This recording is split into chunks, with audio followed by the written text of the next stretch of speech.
This Melee Arcane will change melee modding forever.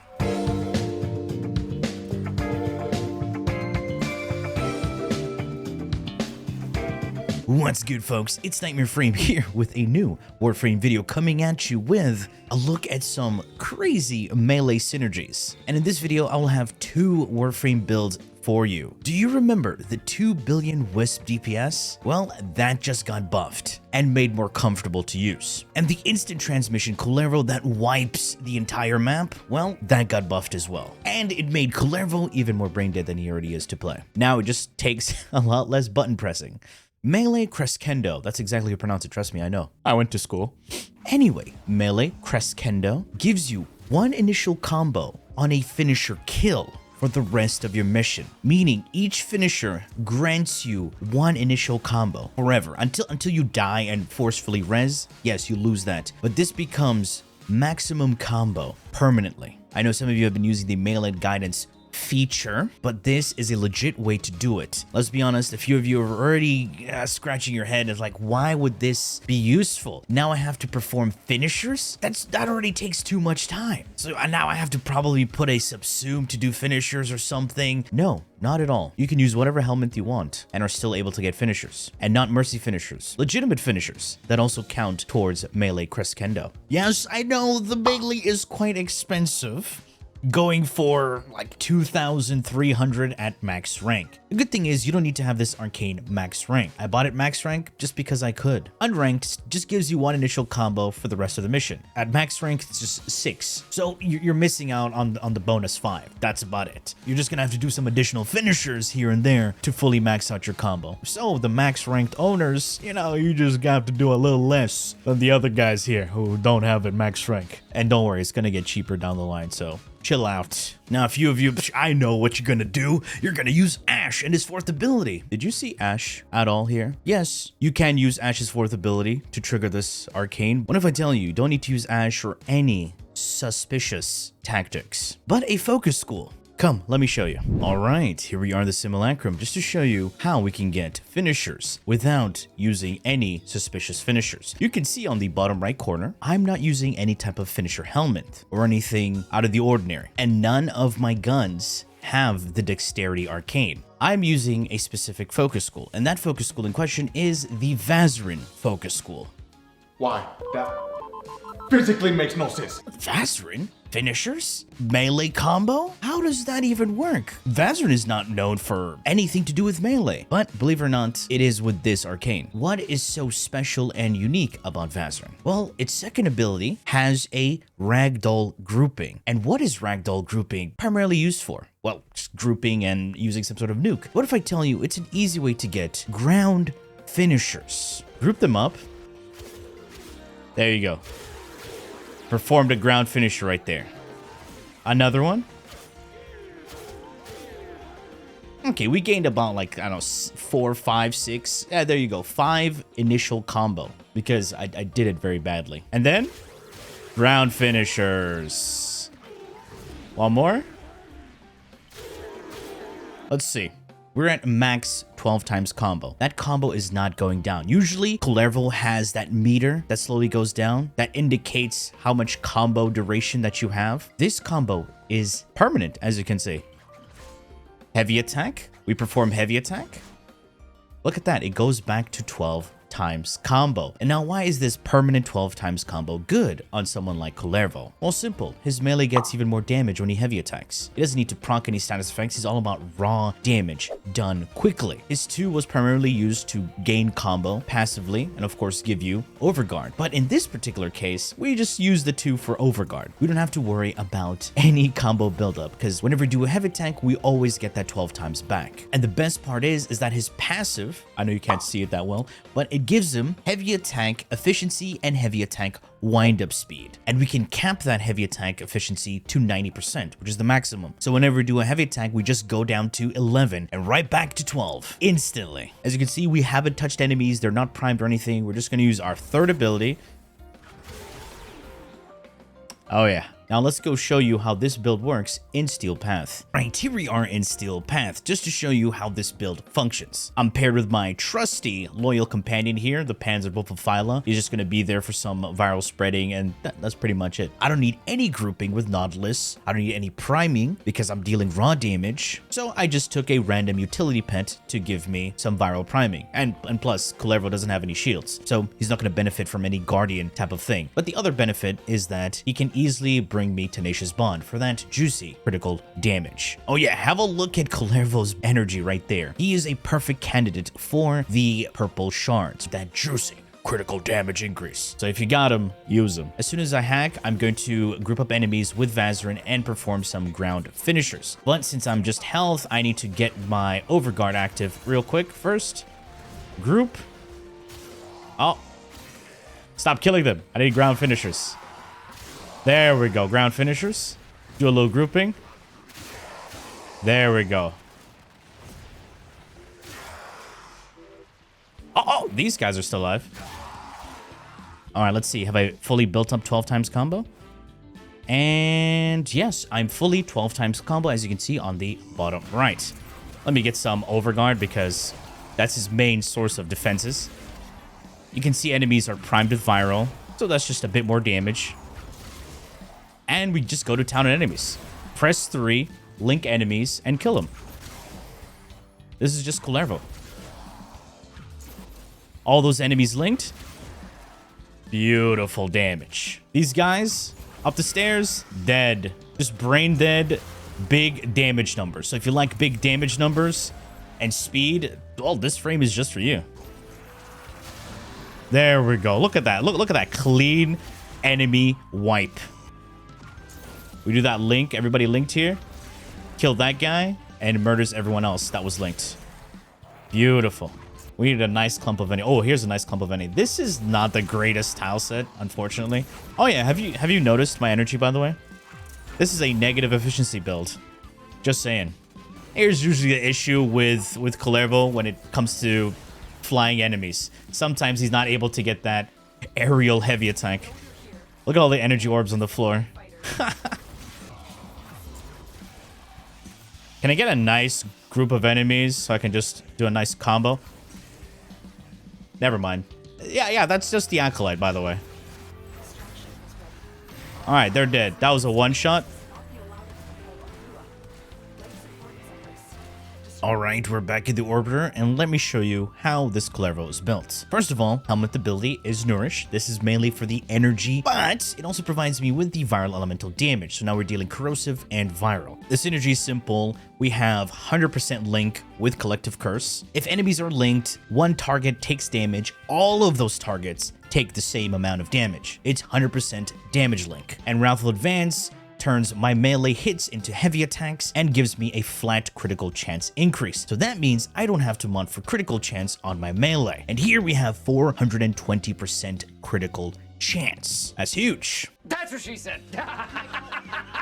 With critical damage on our melees, and we have that Tenacious Bond. And since his max energy is way over 500, slap on some freaking purple shards to give you even more critical damage for a bigger damage boost. And the melee in question that I'm using is the Chayura's Wrath, aka the Bala Za, built from the Bala, Peye, and Varjeet 2Jai link. The build on this is fairly simple. We got Pointed Wind as the stance, Dispatch Overdrive for some movement speed after a heavy attack, and what does Wrathful Advance do? Heavy attacks. We have our main base damage, which is Prime Pressure Point. You don't need Condition Overload because you're not priming enemies. You're just pressing 3, 1, 3, 1. You got your Faction Damage mod, Prime Reach for wider swing. We have crit damage, and if you're at, max combo, you get additional critical chance. And now here we have Corrosive. Notice I put Focus Energy. Well, this gives me electricity and heavy attack efficiency. We don't go over 90%. It's capped to 90%. So usually with just Kullervo's passive, we get 75%.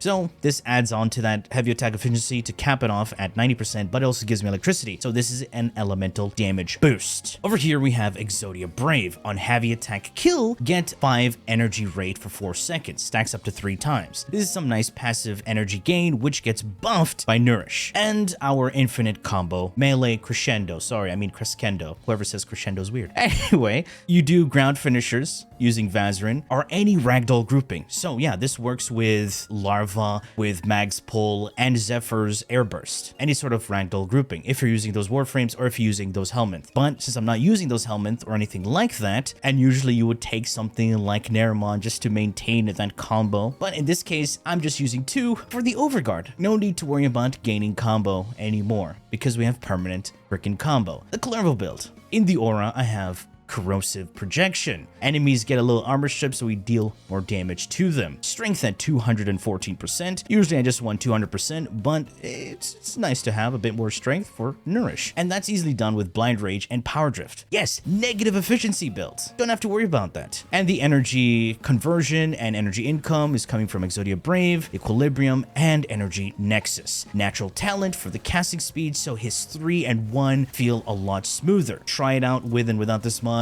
It's night and day difference. Casting speed is so beneficial on a lot of Warframes. Max energy, so you can get that juicy purple shard gaming. Stretch and augur reach, this is mainly for my collective curse, just to give it a longer reach. Unfortunately, the additional range does not increase its angle, but just its reach. And finally, primed continuity to maintain the buff on Nourish and Wrathful Advance. So it's a 1-to-1 increase. Having 155 duration gives me 15 seconds on Wrathful Advance. And for the arcanes, I have Arcane Fury to give me bonus melee damage on crits. And well, we're red critting. So this buff has a massive high uptime. And over here we have Arcane Steadfast. On ability cast, 20% chance that 3 of my abilities will not consume energy. Pretty nice. Oh yeah, do you remember the 2 billion Nuke Wisp using Exodia Contagion? Well, that's been buffed because now it's made even more brain dead, as you don't have to worry about hitting an enemy now and then just to maintain your combo. We're using the same Zal parts, but this is just a different one because I'm using different polarities. As you can see, Bala, Pave, RG2 Jai. And let's have a look at that build. We have our base damage and critical chance together here, you know, just to give it a little nice boost. We're not using Wrathful Advance, so we don't have all that crit chance. And the other reason we're building up combo is because that Exodia Contagion projectiles do benefit from combo. However, they don't build it, but they do benefit from it. And we have Blood Rush here and Gladiator Might. Both of these mods give me critical chance when I build up our combo. And of course, our elemental damage mods to give us corrosive for that raw damage, critical damage, and again, critical damage. And finally, our faction damage mod. Whatever faction you're fighting, use it. So for the Helminth ability, I'm using Eclipse. I know, Eclipse can be a bit finicky, and it is very finicky. Let's be honest. Have a look at the new Murmur map. Yeah, Eclipse users having fun. So Eclipse gives you a final weapon damage multiplier. Of course, it's a multiplicative boost with your Exodia Contagion projectiles. Pretty good, right? And we're not only getting 364 damage, and of course, this 364 gets a bit higher thanks to conditional bonuses. Here's a little thing you should know. There are people who are confused about regular contagion and heavy attack contagions. Heavy attack contagions do not gain the heavy attack damage multiplier, so it's not worth doing heavy attack contagions. Secondly, the only benefit that it gets is the 2x critical chance increase. Otherwise, melee crescendo, infinite combo, prime, just throw your contagions. Again, focus school is Vazarin, so let me go show you how this build works in Steel Path. Okay, here we are in Steel Path. As you notice, it's not Lua, but we're in the Void because it has better lighting, so we can, you know, flex our damage a bit more. And if you're wondering, how am I getting all that big damage numbers? Well, here's the trade secret. You go to Void maps. Better lighting. Pay attention to this particular tile set. Activate Eclipse. You're gonna get your Solar and Lunar Eclipse. Lunar is the damage reduction and Solar is the damage boost. Pay attention to how it changes when we enter slightly darker areas. This whole area, well lit until we move to that nasty corner right there. Oh, jajaras. We don't want that. Funny enough, this area is brighter than that area, even though they're the same. Doesn't make sense. Have a look. See? 307, 365. Consistency, DE. Come on. Buddy, please. Oh yeah, some elevation can be an issue. So, just be careful. Around stairs. Are we full times 12? Let's see. We're gonna have a look on the bottom right corner. And we're full times 12. Let's see. Is this place good with lighting? It looks like it's good with lighting. There you go. Perfect. And to make it even better, we're gonna do a little priming. our Will-O-Wisp, Breach Surge. And of course that Breacher is gonna spread over. Oh yeah, so good. Well, that's it. That's pretty much the Contagion Wisp. Also, pay attention. I am using Vigor Swamp.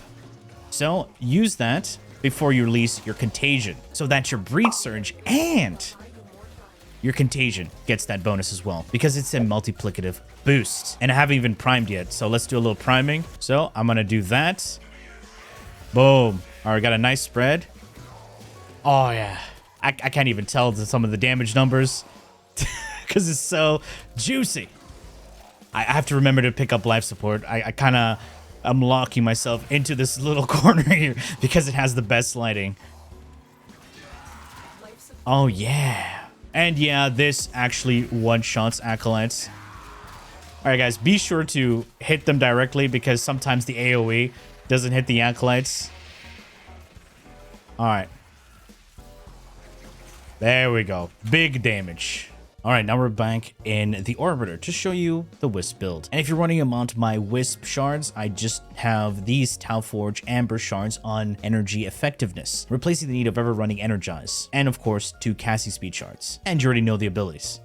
The Wisp build, corrosive projection in the aura, so I can have even more damage, doing a little bit of armor strip. Prime sure-footed, because spending less time on your butt is a huge DPS increase. Strength at 243% and Molt augmented. All of this is to buff my Eclipse, so I get even more damage. Duration 155 with Prime Continuity. Range at 145% with Archon Stretch by itself. Wisp motes deal electric and proc electric, so it's some passive energy gain. Fuse Reservoir, so I can put all of my motes with one cast. Vigor Swamp, I do a little weapon swapping just before I throw my Contagion. Gladiator Aegis is just here for the additional Gladiator set bonus, so I can get consistent reds. All of this takes me above 300% crit chance. And finally, Arcane Fury for the bonus melee damage when we crit. Did try Vigor Swap, Arachne, and Fury. It was slightly less damage than just increasing my strength for Eclipse. So this is a way more flexible loadout. And it's a lot easier to do Vigorous Swamp than to remember to proc Arachne every 30 seconds. That can be annoying. You're sometimes throwing your Contagion, having too much fun. Oh, look at fancy red numbers.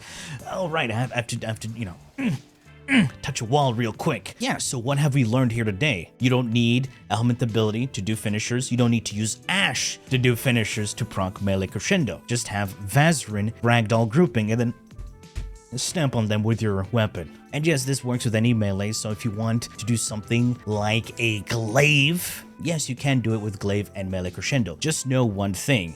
Or any sort of heavy attack, just make sure you have heavy attack efficiency, because it does consume the combo and then pulls it back up. But it's not like infinite permanent 12 times always, like that melee guidance feature. But melee Crescendo can benefit a lot of melees that use the heavy attack mechanic. So stuff like Grigori, the Zenistar, any of that. However, avoid this one thing: secondary outburst. I was having a freaking mental breakdown when I was losing my combo randomly. So just be sure to not have secondary outburst on your secondary weapon, because it does consume combo now and again. Anyway, folks, that has been it for me. I do have enjoyed this video. If you enjoyed and learned something from it, please feel free to leave a like, share, and subscribe for more Warframe content, streams, and so much more. Do refer to the description. Thanks for watching, and as always, a peace. Bye-bye now.